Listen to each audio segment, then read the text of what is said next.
So I'm Tom Green, and I'm the newly appointed executive director of a nonprofit called Project Vesta. So what I would love to do is give you a little background on that, and I'm frankly looking for everyone's input, advice, expertise. And then more than happy for the discussion to go wherever the group wants it to go, and certainly not attached to anything specific. A quick background. So Project Vesta is a nonprofit. We exist to advance the science of coastal enhanced weathering. So some of you probably know about this process, but for any that don't, there is a ancient natural process whereby when rain falls on volcanic rocks, it triggers a chemical reaction that converts carbonic acid into bicarbonate in the ocean. Marine organisms then use that in their shells and skeletons, and when they die, it ends up on the bottom of the ocean, eventually turning into limestone. And then a couple 100 million years later, it is likely to end up in the mantle and come out of a volcano. And so this is the process that has been used over billions of years to capture the carbon dioxide that is emitted by volcanoes. And if it weren't for this, we'd be living in a Venus-like atmosphere. So that's great, but the problem is it's very, very slow. So what we do and what coastal enhanced weathering is the process of massively speeding up that reaction. And so the way we do that is we take volcanic ultramafic rocks, and specifically we use olivine, and this is a little piece of olivine for those not familiar. It's a beautiful green mineral. We take that, we make green sand beaches with it, like the natural green sand beach at Papakalaya in the Big Island of Hawaii. And at those beaches, natural wave energy breaks down the rocks far faster than just rain falling on it. And that triggers the same chemical reaction, captures carbon dioxide from the atmosphere, and it ends up permanently sequestered in the mantle. So where we are is this has been extensively tested in the lab, but has never been tested in real life beach environments before. And so we exist to help further the science by getting these real life beach experiments up and running, bringing together the scientists, the government permission, the funding, and so on to make all of that happen, so we can get this to be a mature technology. And our cost projections really do show that we can get this down to $10 per ton of carbon captured, about $5 per ton to buy the olivine itself at scale, and then about another $5 to mill it down to sand size and transport it using trucks and boats to tropical beaches and shelf seas where it gets deployed. And each ton of olivine captures 1.25 tons of carbon dioxide from the atmosphere when it breaks down. So that's our projection, certainly. And by the way, we're very much an open book, so happy to share all of our numbers behind that with anyone who wants to, sort of offline.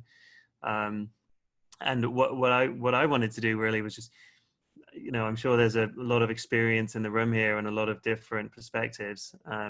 I've been involved in this project for about 6 months, and I just took on the executive director role, and I'm frankly looking for input.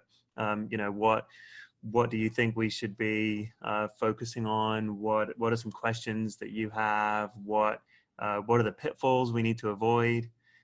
A lot of people ask us, why are you guys a nonprofit, not a for-profit? And would love people's perspectives on what are the right criteria for a for-profit company in this kind of space. So yeah, and any input or advice or questions that folks would like to provide, I'd certainly be interested in. Silence. I am grateful for that. Thank you. I'm here from an organization called Tomorrow's Air. We're being incubated by the Adventure Travel Trade Association. This is an association with 1,300 members around the world, small businesses, tour operators, media, governments. We're very focused on how to bring carbon removal to a consumer audience and how to educate and inspire people and how to make it possible for people to incrementally support carbon removal. And we're partnered with Climeworks in that effort. And so on, something like what you're talking about is amazing. I know travelers that we work with within our networks would love to figure out how to support that, how to, how can I buy that? So Tomorrow's Air, when our subscription page is live, you'll be able to purchase at different monthly levels, carbon removal, in addition to receiving travel related benefits that we're able to draw from our travel network. And this, what you're describing is ideal for that kind of context. And I think this is I'm not a technician, but that, we're thinking about what would be helpful is if there's some way that individuals could tag into that, support that at incremental levels, and be confident that it's actually all those, I feel like a lot of what's happened with offsetting is people have lost trust in it, which we talked about a little bit in the earlier session this morning. And so one reason we love Climeworks is because it's so verifiable and feels so tangible, right? Like that drill core, that rock. So that's, I think that's a very hard one to solve, but I love your project and hope we can figure it out together. Yeah, thank you. Well, I'd love to connect because one thing that we have begun to do, and we'd love to do more of in the future, is sell Olivine jewelry. As you saw the piece I showed, it's actually attractive piece of rock. So, selling necklaces that we then use those funds to buy the Olivine for beaches, and we've even kind of had the idea of sort of premium offerings. You get the Olivine engagement ring. Is instead of diamonds, which are not sustainable, Olivine instead sort of contribute to the environment by get engaged. Yeah, we have. I don't know if you heard Ari Gentry speaking earlier from Negative, but they are also making bracelets from mined carbon, and we're thinking exactly of that. Like this is a wonderful way, and then you can kind of have a symbol of it also. I think the consumer culture around this has so much potential. Yeah, absolutely. Awesome. It's a talking point. It's something to, what is that thing? This is what we're doing. So yeah, would love to connect offline. Maybe we can exchange email addresses in the chat. Susan asked a question. If the olivine washes away. Thanks for asking that. Yeah, so what we do is we spread the olivine both on beaches and also in shallow waters, and actually the idea is that it washes away. As it washes away through friction, it gradually dissolves in the water, and wherever it dissolves, it ends up capturing the carbon dioxide. So that's very much part of the process. And I noticed Kelly joined the call. Kelly's one of the conference organizers who you have definitely seen, and she is also part of the team at Project Vesta. I had a question just about like the logistics of it. So like just from like a global point of view, like where is the olivine now? Like, and how, like, is it 2 kilometers underground? Is it on the surface? And is it a case of like conventional mining or quarrying, like I stick a dynamite behind some of it and then you blow it out, and then once it's there, like the grinding phase, and then and does it need to be transported, or is it like, I think it's going to tropical beaches, you said, or I made that up. Is it near where it needs to be, or will there be olivine tankers or olivine ships going around the world? Yeah, great question. So there are olivine reserves in various types of reserves, really all over the world. So it's abundant globally in quite a lot of different places, and our modeling assumes transportation distances that we try and keep it below 1,200 kilometers.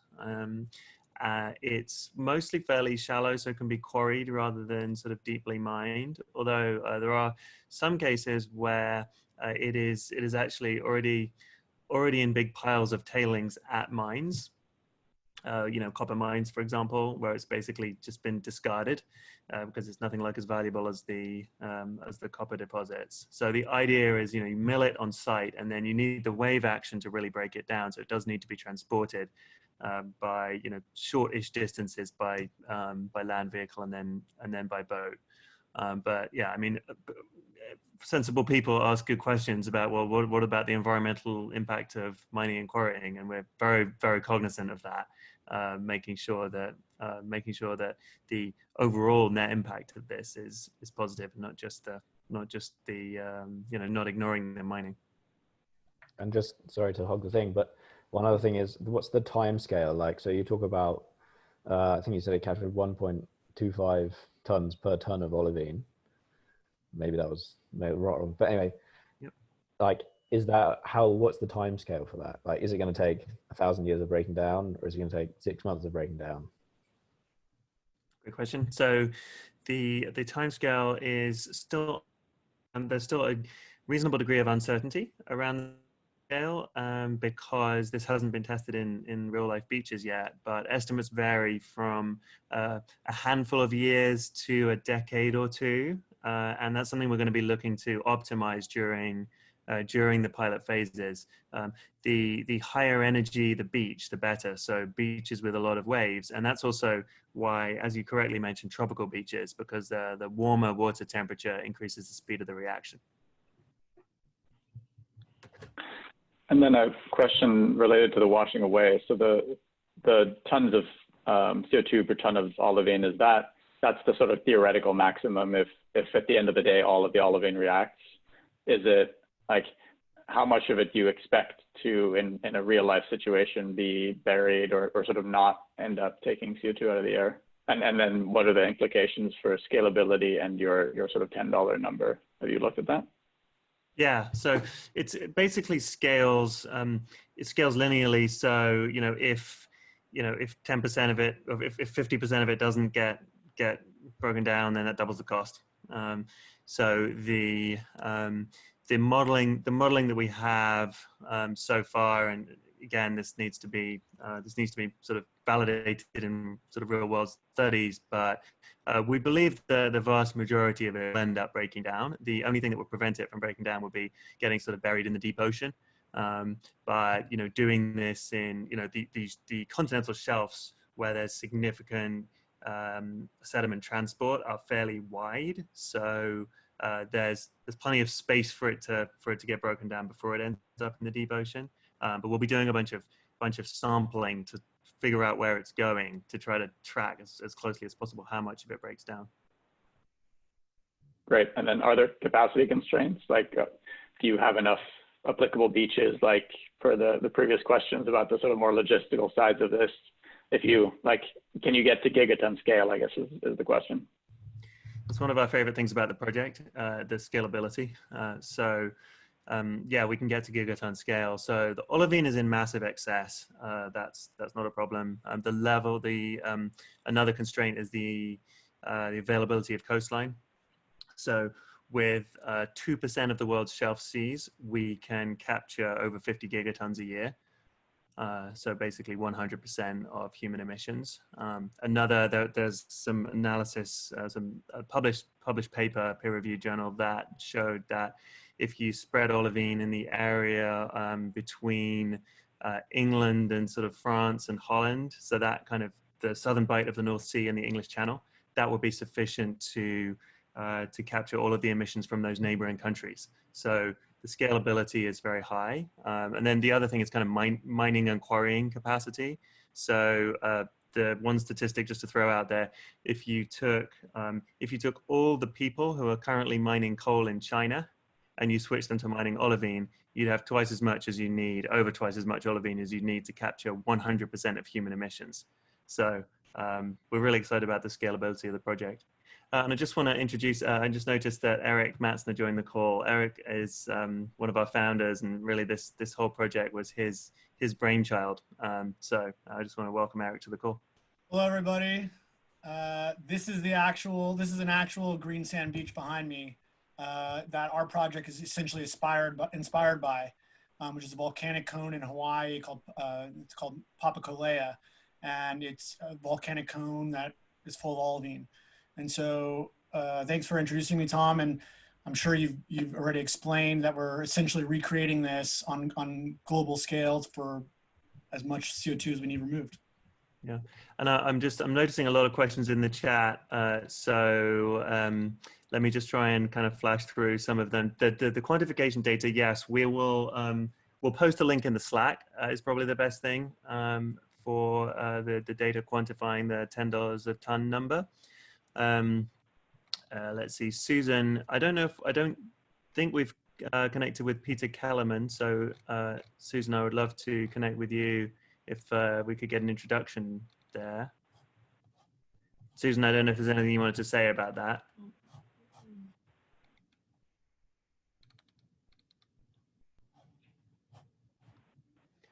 Let's see. Grant, that's a very interesting question. So the reaction is slightly exothermic. I don't know what the implications of doing it at high pressure would be. Presumably it would still be exothermic. Eric, I don't know, or Kelly, if that's something. Yeah. So if you look at mineral carbonization, there's many times it's done with olivine, but there's temperature, pressure, alkalinity, acidity or alkalinity, pH. That there's a number of these levers, and they can all influence the weathering rate. The general issue with a lot of them is if you have to pump the pressure up, it can use more energy, things like that. There's companies making products that are transforming the olivine to absorb CO2 and then making concrete or using limestone and doing a very similar process. The reaction is slightly exothermic. There's even a crazy proposal to take an olivine mine underground, put sprayers with nozzles that you can put CO2 and water into, and you can make an underground olivine reactor that generates heat, and then you can create a steam engine. You can pump the heat out and use it for creating energy as well. We are not doing that, but there's a potential process for available to do that if someone wants to.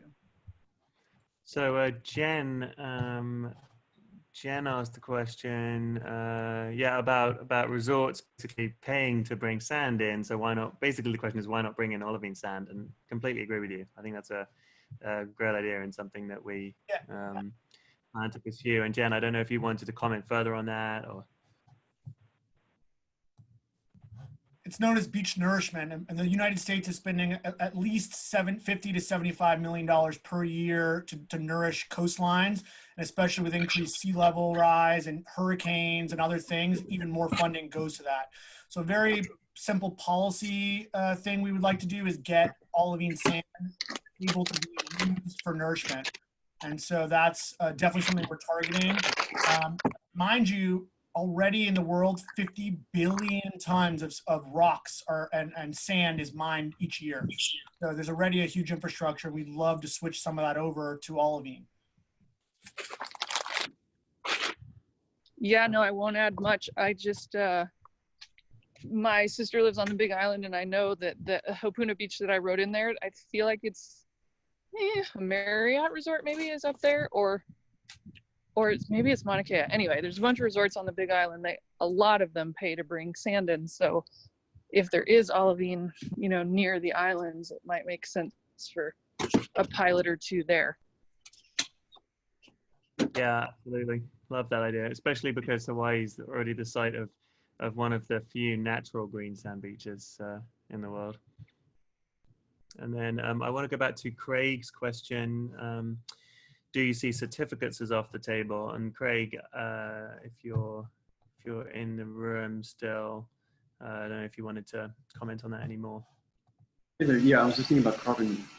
Someone touched on it earlier, the carbon credit idea. Because the process of what I'm following, this is the first I've heard of it, is one of the amazing things about the conference. Never heard of olivine before. But from what I'm following, you really can't. Say with air mining, and someone in the business models talk earlier was talking about you can use AI algorithms to basically image the air, but what I'm following in this process is you won't really have that available to then therefore substantiate how much carbon removal you're actually achieving. Is that am I being too harsh?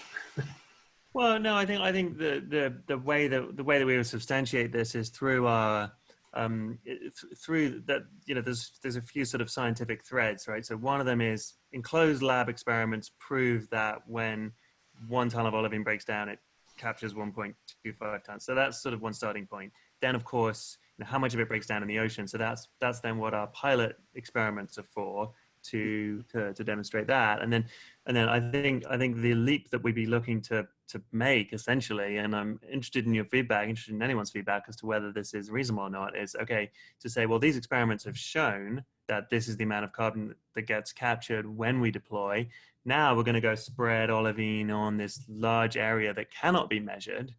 So, we expect to sort of use the proof from our experiments to show that does actually capture that amount of carbon dioxide. That would be the argument we'd need to make.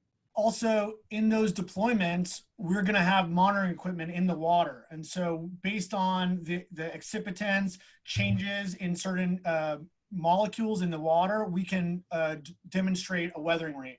I don't know if you guys went into the detail of the enhanced weathering rate integrated model, but the idea is we're building a model that integrates safety data with weathering rate speed with a life cycle assessment. So in that, we will be quantifying out tons of CO2 removed per dollar per year in the same way that you sell certificates. And for example, like we know if we put 1 ton of olivine and it doesn't get buried, it's going to weather at an X number of years. So say for example, in a worst case, it was like 10% per year. We put down 100,000 tons. That means we've weathered 10,000 tons of olivine, CO2 we've removed in that year. And since we can only spread a certain layer thickness, we would go to different areas and come back in the next year and put more. And then you can say, well, now this year, this much 10% went on. You would add that to the continually weathering rate of the previously applied olivine. And you reach something called the dynamic equilibrium, which is essentially like the amount of CO2 removed per year from the different applications over their timescales. So essentially, we will be selling a finalized credit, or we will be like certifying on that kind of timeline. And if you look at trees, for example, they grow at different rates where they pop up and then in the middle somewhere they put on a lot of bark, and then that's like 10, 20, 30 years, then they slowly grow. And so when you buy a carbon credit for that, you're buying a grove of trees over that time. We hope to like compress that down smaller and try to be on that yearly rate.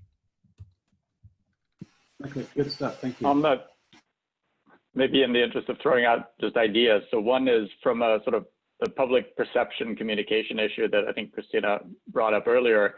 It would be cool if you could literally build like a glass tank beach model that over the next years or whatever was gradually like you had wave generator and you like weathered, like you crushed little olivine rocks and somehow weathered it. Like probably the physics doesn't quite work out, like you'd have to play some tricks, but I think that would be an awesome addition to what you described with sort of the lab experiments and then the nature stuff. And then more like a real credibility thing, it would be interesting if you could somehow tag the olivine. So if you like melted down a batch of olivine and mixed in certain radioactive isotopes or like something that would tell you like this was our batch of olivine, and then you spread it on the beach and you kind of tracked where it went within, some finite radius, like you might be able to then say of all the olivine we spread, like so much of it has reacted by X date or something like that, which would be cool. Yeah, just to follow on to Christian's concept. This is Marshall. So if you take that, why don't you ally yourselves with, like in Monterey, there's a famous aquarium, and you could align yourself with them. I think they would be very eager to join forces with you and to create a modeling structure. They have the space, they have the know-how to create modeling structures. Together with your know-how, you could take this and create this an example or a prototype, I would call it, more or less, that you could deploy and then maybe get funding to deploy it in the real world. It sounds like. Yeah, that's cool idea. Cool idea. Thank you. Yeah, we're looking for some of these wave tanks and things that exist. There's one there. They have a good one. We're definitely into that. And back to Christian's point, we are looking at tracers and other things to put in the olivine. For example, there's like a lithium isotope in olivine that is unique it's used as a proxy for silicate weathering. So we're looking at measuring that. I don't know if they explain, but the reason we're using a bay for the first experiment is because we want a slow buildup of all of these things, so we can kind of take a slow motion look at what's going on with the weathering rate, so that we can apply it when we do our open ocean, open beach, fast, high energy environment experiments. And Marshall, you asked a couple more questions in the chat there. It's very much a carbon negative outcome. So so carbon dioxide is pulled out of the air into the water and ultimately ends up captured in rocks at the bottom of the ocean. The other question: have we worked with Dr. Brian von Hertzen of the Climate Knowledge? Eric, is that someone that you've been in contact with? I am not. I don't think so. If someone has a connection to him, please connect us. At some point, we did chat with Climate Foundation, but I don't know what came of it. I think. Yeah, Marshall, is that someone you know? Marshall, you're on mute. Sorry, can you hear me now? So, yes, yes. It's like the commercial. So, yeah, I know him. I've worked with him. He's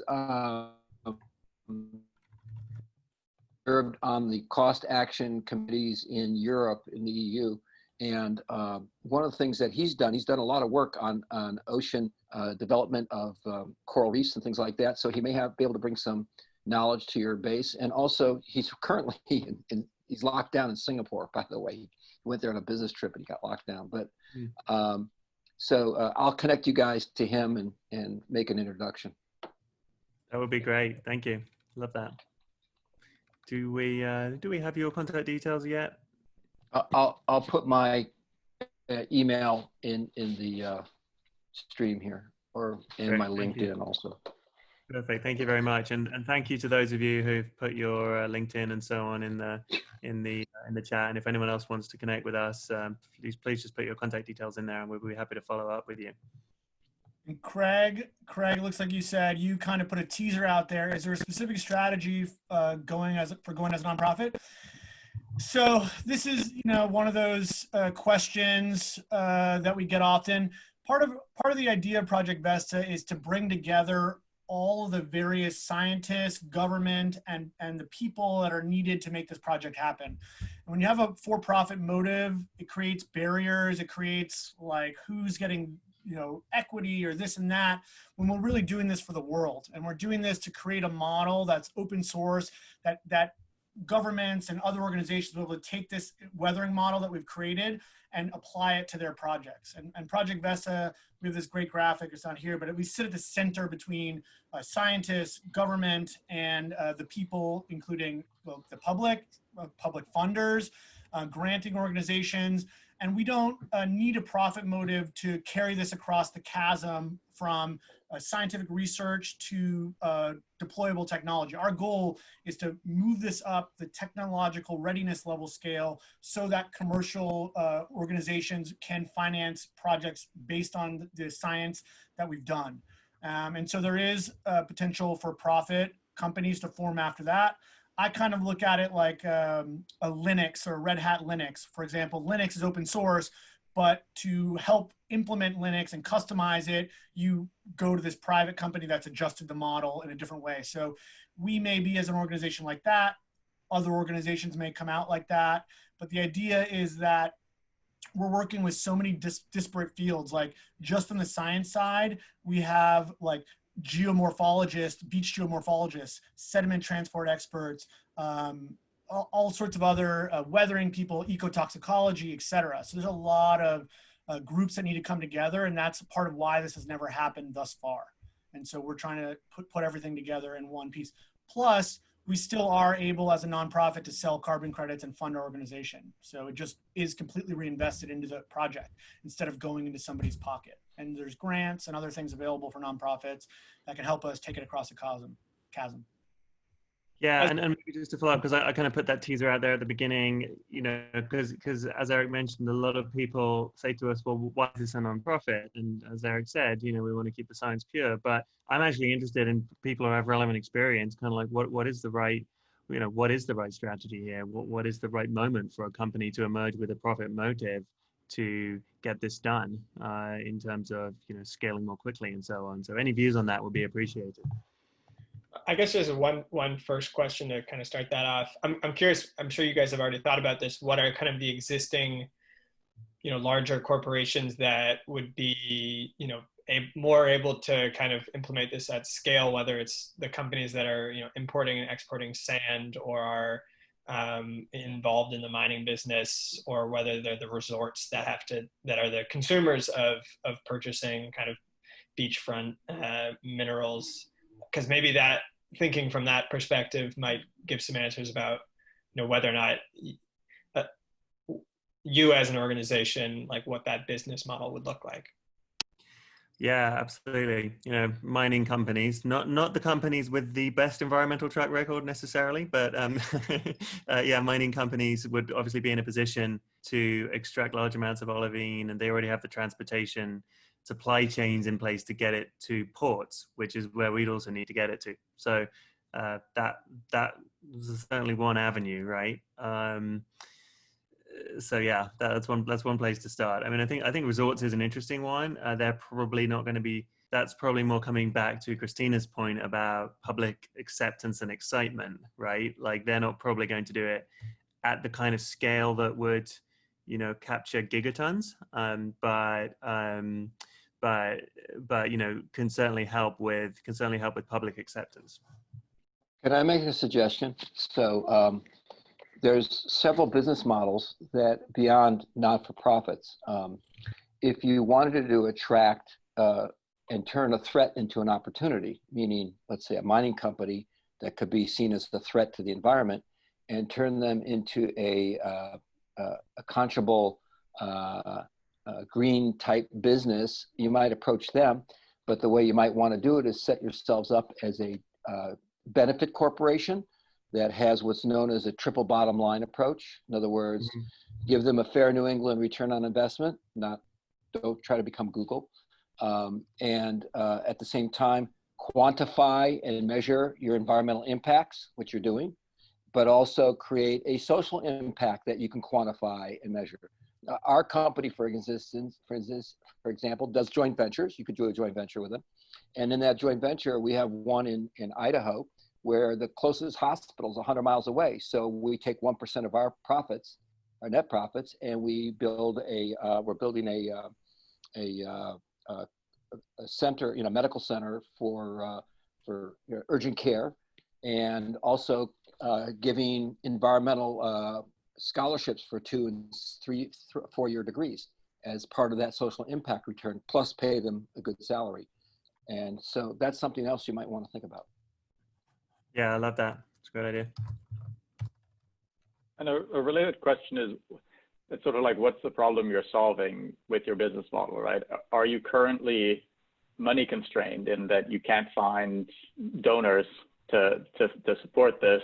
And would like, or is it, this is going to take 3 years regardless because beaches take time to weather stuff? And so like, would you be able to go faster and do a lot more and have bigger impact if you had more money? And then the question is, how do you get that money if you need it? I guess is one thought. Yeah, I mean, it'll take time to do the experiments, right? It'll just take time for the beaches to weather, and of course for the whole process of getting peer reviewed, getting papers written up, peer reviewed, and published in peer reviewed journals. So that whole thing's going to just take time. You know, we're raising philanthropic funds at the moment. We're currently at the early stages. We just kicked off the campaign of raising 1.5 million in donations. If we could raise more, could we go a bit faster? Somewhat, but not massively. But I think it's when we get to kind of global, when we get to sort of readiness for global rollout and sort of a rapid global deployment, that's when masses of capital would actually be useful, you know, in the kind of billions level. And how many years out is like the different phases in your mind, optimistically and realistically?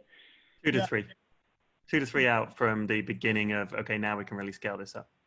Yeah, essentially, like Tom said, we have the beach right now, it's empty and we're monitoring it. So we can't really just go and put the rocks. We have to establish a before signal.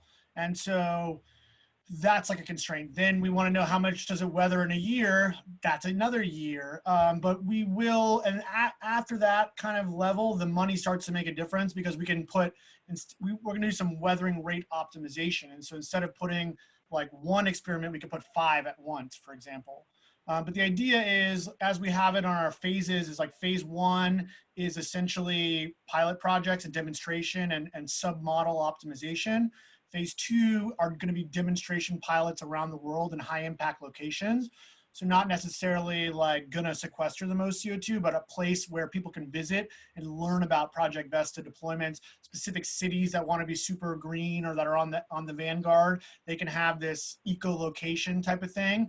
And that will also be like, as we get global support to get something called the social license to do this. So that's why we have like jewelry and celebrity endorsements, is to build a demand from the bottom up for our projects. That people say, I want a green sand beach, not like I'm scared of this. We want to make, as Tom likes to say, YIMBYs, yes in my backyard or yes on my beach.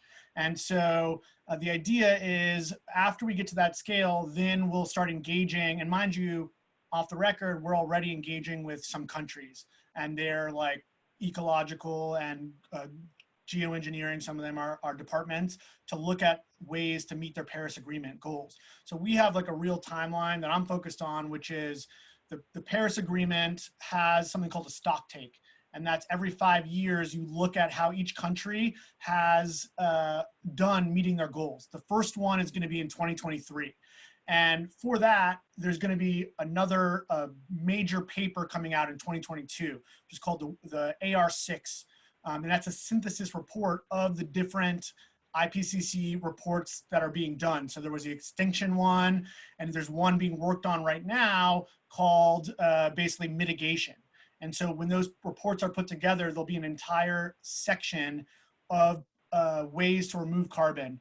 And we are working to make sure that our research is able to be used in that section of the report, which in the stock take in 2023, will be mechanisms that countries can use to meet their Paris Agreement goals. And they'll have another 5 years to meet those goals, and you come back.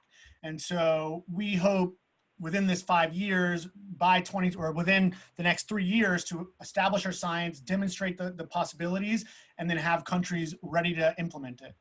Does that make sense? Yeah, that's great. And actually, it occurs to me it's almost like a convenient coincidence that Olivine is green, because you're doing the right thing. It's a green, it's environment. Related to that, though, I'm assuming this is not significant, but have you looked at the albedo effect of greening beaches and potentially sort of shallow oceans? Because I know with forests, that's an issue, right? Like sometimes you take out CO2, but you absorb more heat. Like, is that at all a concern? We haven't really modeled it 100%, but realistically, it's not material. Yeah, it's a good thing to flag, but it's kind of minuscule. Well, two things to follow up on Christian's questions. He's got 2 threads here that I think are really important.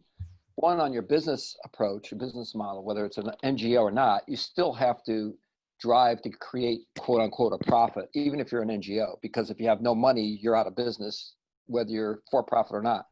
Yep. So one of the things, and having, I'm a serial entrepreneur myself, and having raised capital and done things like this, having never done this before, and also you're tying it to the IPCC timelines. This is an exponential math. It's logarithmic. It's not linear, no matter what's happening on the ground. One thing that's happening is if you think you need 1.5 million, you shouldn't be raising that. You should be raising at least 300% of that. That's rule number 1. And related to your IPCC goals, I don't know if you're familiar, but what happens if the water on the planet raises by 5 feet? How will that affect your projects on the beaches? Will it be better for it or worse for it? You know, the reason I bring this up is because I participated in a climate discussion in Europe, and right now we're concerned about the Thwaites Glacier. Oh my God. And you know what's going to happen there. If that melts, which it is, it's melting, it adds 5 feet of water planet wide.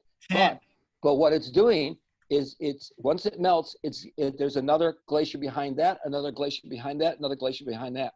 If all 4 glaciers melt, we're adding 20 feet of water to the planet. What's that going to do to islands? What's that going to do to beaches? What's that going to do to erosion? These are a lot of questions, and it's happening at an exponential rate. In January of this year, of 2020, there's a scientist that I was working with in the UK, and they discovered this rate of melting due to methane that nobody had seen, but we saw it from using satellite imagery. So I'm just telling you, things are happening at an exponential speed, and I don't even think the IPCC is up to speed on what's happening in terms of the rate of climate change. Yeah, we got to be prepared for that. Totally hear you on that. The Thwaites Glacier keeps me up at night. They call it the cork on the Arctic Sea for anyone who's not familiar. They just sent down a $75 million expedition, and they finally visited. Only 10 people had ever been there, essentially. And right when they got there, it was like calving off the front. They sent a drone down into it to the bottom, and it's basically lifting up from the sea floor. And so it's a really scary tipping point if that kind of thing happens. And so we're definitely aware of those kind of tipping point type of things and black swans. Generally, sea level rise, like where we're going with the beaches, higher wave energy, generally it should be fine. The concern, as someone mentioned earlier, is like, do they get covered up? Part of it is the larger grain sizes do not get covered up, but we want essentially grain sizes that tumble in the tide and collide to make particles. I'll give you a little demonstration. It's going to mess up my keyboard here. Give me a second. So this is a rock. When they collide, I don't know if you can see, but all this dust falls down. So it's a pretty hard rock, but just when they crash, see, the piece broke off. It's structurally like pretty easy to break. And so the idea is those little pieces that come off, they weather extremely rapidly. They're micron-sized particles weather almost instantly. And so hopefully, I got some dust in my eye. I'm weathering a little Olivine now. Essentially, like that should not be a concern. But as sea levels rise and they need more sand to nourish the beaches, we can use Olivine. That's what we're trying to get, is Olivine plugged in as the sand for beach nourishment and to stop erosion. So if the world gets hotter, if the energy increases in the system, it helps our